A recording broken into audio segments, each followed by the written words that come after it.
तर अर्थातच सगळ्यांचं लक्ष लागलेलं आहे त्या पोटनिवडणुकीकडे, खास करून बारामतीच्या पोटनिवडणुकीकडे। आणि महाविकास आघाडीत काँग्रेस विरुद्ध ठाकरे आणि शरद पवारांची राष्ट्रवादी अशी दुफळी पुन्हा एकदा समोर आली आहे, निर्माण झाली आहे। बारामतीसाठी ठाकरेंची शिवसेना सुनेत्रा पवार यांना पाठिंबा देईल अशी माहिती सूत्रांनी दिली आहे। तर पाठिंब्यासाठी सुनेत्रा पवारांनी उद्धव ठाकरेंना फोन केला होता। पवार ठाकरे कुटुंबातील जिव्हाळ्याचे संबंध लक्षात घेता ठाकरेंनी पाठिंब्याचा निर्णय घेतलाय। मात्र या निमित्ताने पुन्हा एकदा मवियात बेबनाव निर्माण झाला। महापालिका निवडणुकांच्या वेळी राज ठाकरेंना सोबत घेण्यावरून, त्यानंतर राज्यसभेसाठी शरद पवारांना पाठिंबा देण्यावरून दोन्ही वेळी काँग्रेस विरुद्ध ठाकरे आणि पवार असा संघर्ष दिसून आला। आताही बारामतीमध्ये उमेदवार देण्यावर काँग्रेस ठाम आहे। तर शरद पवारांच्या राष्ट्रवादीने आधीच सुनेत्रांच्या बिनविरोध निवडीसाठी तयारी दर्शवली होती। उपमुख्यमंत्री अजित पवारांच्या अपघाती निधनामुळे बारामतीची जागा ही रिक्त झाली आहे। तर बारामतीची पोटनिवडणूक लढवण्यावर काँग्रेस ठाम आहे, ज्यावर दोन्ही राष्ट्रवादींचं काय म्हणणं आहे, त्यांनी काय प्रतिक्रिया दिली आहे ते बघूया। उद्यापर्यंत उमेदवाराचं नाव देखील आमच्या काँग्रेस पक्षाच्या वतीनं हे अंतिम आम्ही त्या ठिकाणी करणार आहोत। त्यामुळे जी भूमिका होती त्या भूमिकेवर काँग्रेस ठाम आहे आणि या संदर्भामध्ये राज्य स्तरावरील सर्व आमच्या नेत्यांशी चर्चा झालेली आहे। राष्ट्रीय स्तरावर देखील या संदर्भामध्ये आमचा संवाद आहे आणि उद्या दुपारपर्यंत याचा अंतिम निर्णय हा घेतला जाईल। या संदर्भामध्ये काँग्रेस पक्षाशी अजित पवार राष्ट्रवादी पक्षाच्या कोणीही आतापर्यंत संपर्क केलेला नाही। भारतीय जनता पक्ष हेही या संदर्भामध्ये आव्हान आपल्याला करताना दिसतं, मात्र त्या संदर्भातही कुठल्याही प्रकारचा संवाद आणि कुठल्याही प्रकारचा प्रस्ताव नाही। आजोबा म्हणजे पवार साहेबांचं पण एक बातमी आली की ते पण आग्रह करतायत बिनविरोध व्हायला पाहिजे। मला वाटतं की बारामतीकरांना सगळ्यांनाच वाटतं की ही निवडणूक बिनविरोध व्हायला पाहिजे, कारण दादांचे अनेक वर्षांपासून काम प्रेम सगळ्यांना समोर दिसतंय आणि कसं हे एकदम दुःखातली गोष्ट आहे की ही निवडणूक आज आपल्या समोर आली आहे। त्याच्यामुळे मला वाटतंय की सगळेच बारामतीकर दादांचं कुटुंब असून त्यांच्या पण मनात भावना आहेत की ही निवडणूक बिनविरोध व्हायला। अजितदादांनी अनेक वर्ष काँग्रेस, राष्ट्रवादी, शिवसेना या सर्व महाविकास आघाडीमध्ये अतिशय चांगल्या पद्धतीने सर्वांनी त्याबरोबर एकत्र राहून काम केलं। त्याच्यामुळे काँग्रेसनी सुद्धा बारामतीची निवडणूक बिनविरोध करावी असं मला वाटतं। नक्कीच या बाबतीत त्यांचे जे वरिष्ठ नेते आहेत किंवा महाविकास आघाडीचे जे वरिष्ठ नेते आहेत ते त्यांच्याशी या बाबतीत बोलतील। दुसरीकडे शिवाजी कर्डिलेंच्या निधनानंतर रिक्त झालेल्या राहुरीच्या पोटनिवडणुकीचा पेचही कायम आहे। भाजप बिनविरोध निवडीसाठी आग्रही आहे, मात्र इथेही काँग्रेसने उमेदवार देण्याची तयारी दाखवली आहे। तर उद्धव ठाकरेंची शिवसेना उमेदवार देण्याच्या तयारीत असल्याचंही कळतंय। पोटनिवडणुकीत मातोश्रीवर राहुरी आणि नाशिकमधील स्थानिक पदाधिकारी यांची बैठक पार पडली।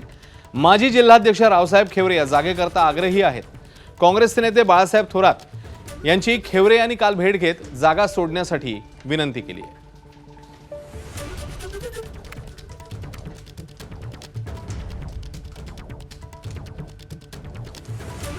उद्धव साहेबांशी जवळजवळ अर्धा तास चर्चा झाली, सखोल म्हणजे मतदारसंघावर पूर्ण चर्चा केली आणि आमचं 3 पक्षाची महाविकास आघाडी आहे।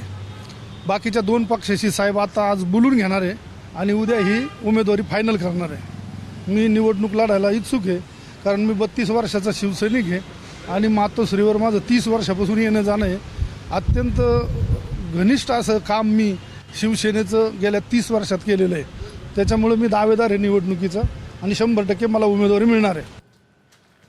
दरम्यान राहुरी आणि बारामतीची पोटनिवडणूक ही बिनविरोध व्हावी असा भाजपचा आधीपासूनचाच आग्रह आहे। मुख्यमंत्र्यांनी नेमकं काय आवाहन केलं या संदर्भात ते बघूया।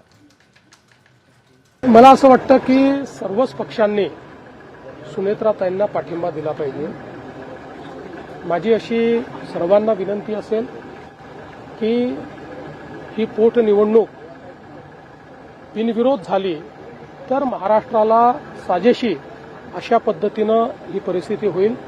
यापूर्वीही अनेक वेळा महाराष्ट्राने बिनविरोध पोटनिवडणुका केलेल्या आहेत। मला आठवतं की ज्यावेळेस RR आबांचं दुःखद निधन झालं होतं त्याही वेळेस आपण जी काही पोटनिवडणूक आहे ती त्या ठिकाणी भाजपने आम्ही ठरवलं होतं की आम्ही लढणार नाही आणि आपण ती बिनविरोध केली होती। मला असं वाटतं सगळ्या पक्षांनी मन मोठं करून बिनविरोध निवडणूक केली पाहिजे। दरम्यान बारामती पोटनिवडणुकीची रंगत आता आणखी वाढलेली आहे। अभिनेता अभिजित बिचुकलेने पोटनिवडणुकीकरता आपला उमेदवारी अर्ज दाखल केलाय। आतापर्यंत एकूण 12 उमेदवारांनी आपले अर्ज दाखल केले, तर काँग्रेस नेमकं कुणाला मैदानात उतरवणार पाहणं महत्त्वाचं आहे। यापूर्वी अनेकदा बिचुकलेंनी विधानसभा आणि लोकसभा निवडणूक लढवली आहे, मात्र नेहमीच त्यांच्या वाटेला अपयश आलं. ठिकाणी 2024 मध्ये जी बारामतीची निवडणूक झाली होती विधानसभेची, त्या ठिकाणी मी उमेदवार होतो हे आपल्या सर्वांना माहिती आहे, संपूर्ण राज्याला भारताला माहिती आहे. आणि या पोटनिवडणुकीसाठी मी आज उमेदवारी अर्ज दाखल केलेला आहे आणि या संदर्भाचा संपूर्ण जी काय माझी भूमिका आहे ती सविस्तरपणे मी येत्या 2 दिवसांमध्ये तुमच्या सर्व पत्रकारांपुढे मांडणार आहे. दरम्यान राज्यसभेसाठी शरद पवारांना ठाकरेंच्या सेनेने पाठिंबा दिल्यामुळे पवारांनी त्याची परतफेड करणार असल्याचं स्पष्ट केलंय. विधान परिषदेसाठी उद्धव ठाकरे जे नाव देतील त्याला आमच्या पक्षाचा पूर्ण पाठिंबा असेल अशी ग्वाही शरद पवारांनी दिली. अनौपचारिक गप्पांच्या वेळी पवारांनी हे स्पष्ट केलं.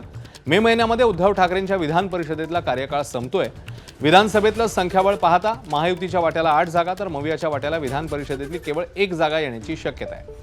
या एका जागेवर मवियातर्फे कोण जाणार, स्वतः उद्धव ठाकरे जाणार की ठाकरे सेनेतर्फे दुसरा कोणता उमेदवार देणार, तर राज्यसभेप्रमाणेच काँग्रेसचाही जागेचा आग्रह काँग्रेस धरणार आहे हे पाहणं महत्त्वाचं ठरेल.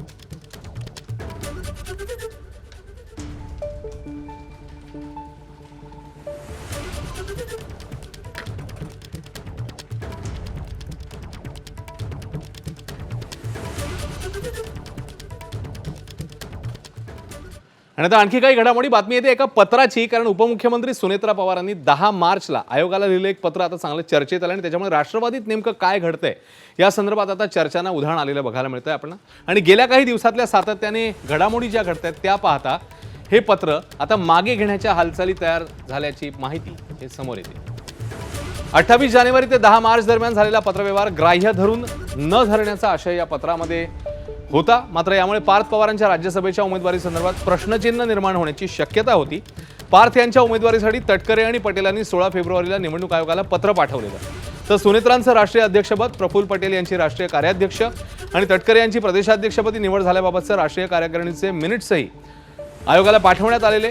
मात्र नव्या पत्रानुसार आधीचं पत्र ग्राह्य धरलं नाही तर संपूर्ण प्रक्रियेवरच प्रश्न उपस्थित होऊ शकतात. हे लक्षात आल्यामुळे 10 मार्चचं हे पत्र मागे घेण्यात येत असल्याचं समजतंय.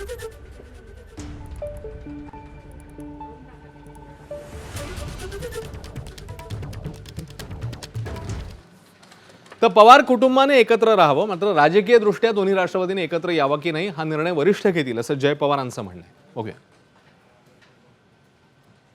विलिनीकरणाची चर्चा होती, या संदर्भात राष्ट्रवादीची भूमिका काय आहे किंवा तुमची वैयक्तिक कुटुंब म्हणून भूमिका नाही, माझं वैयक्तिक त्याच्यात काय नाही. मी खूप छोटा आहे. त्याच्यात काय असेल, वहिनी असतील, पार्थ असतील, बाकीचे ज्येष्ठ नेते असतील. एबीपी माझा, उघडा डोळे बघा नीट.